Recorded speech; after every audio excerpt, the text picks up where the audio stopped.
ప్రముఖ software company CEO కస్తూరి తన ఆఫీసులో పనిచేస్తున్న విక్రమ్ను చాలా రోజులుగా అబ్జర్వ్ చేస్తోంది.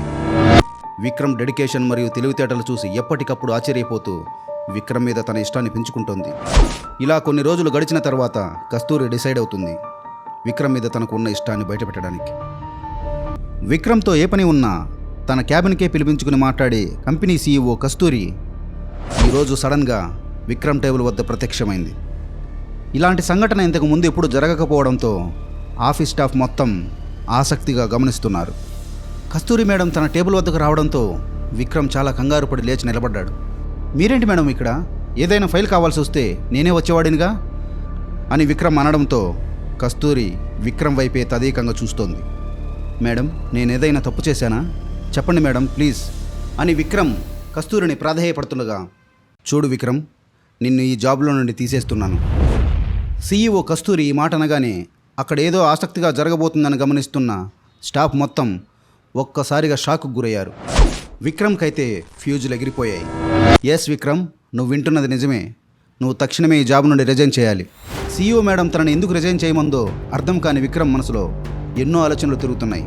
నాకు తెలిసి నేను ఏ తప్పు చేయలేదు, ఒక్కరోజు కూడా ఆఫీస్కు సెలవు పెట్టలేదు. కానీ మేడం నాకు ఇంత పెద్ద శిక్ష ఎందుకు వేశారో నాకు అర్థం కావడం లేదు అని విక్రమ్ మనసులో మదనపడిపోతుండగా కస్తూరి ఇలా అంటుంది, నన్ను పెళ్లి చేసుకోబోయే వ్యక్తి కనీసం ఒక కంపెనీకి సీఈఓ అయి ఉండాలి. మేడం, నిజమై ఉండొచ్చు, కానీ నా జాబ్ తీసివేయడానికి దీనికి సంబంధం ఏమిటి? అయ్యో విక్రమ్, నువ్వు నేను అనుకున్న దానికంటే చాలా అమాయకుల్లా ఉన్నావు అని చిన్నగా నవ్వుకుంటూ కస్తూరి అక్కడి నుండి వెళ్ళిపోయింది.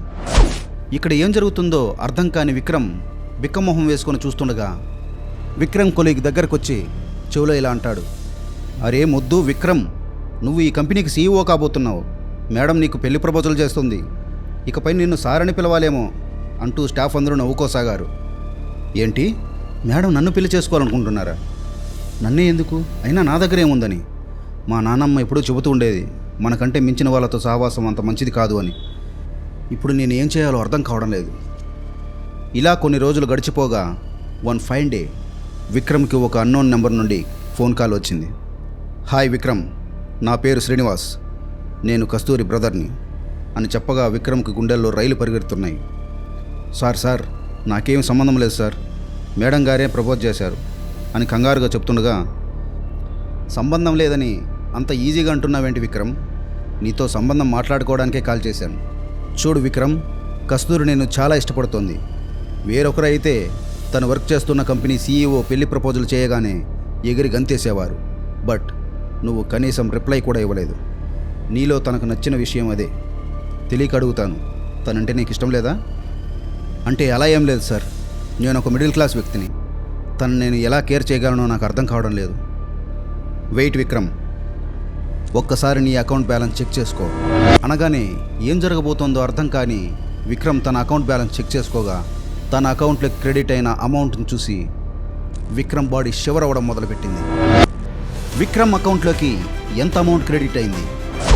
తన చుట్టూ జరుగుతున్న విషయాలు నిజమా అబద్ధమా తెలుసుకోవాలంటే ఈ ఛానల్ని సబ్స్క్రైబ్ చేసుకోండి, బెల్ ఐకాన్ని ప్రెస్ చేయండి.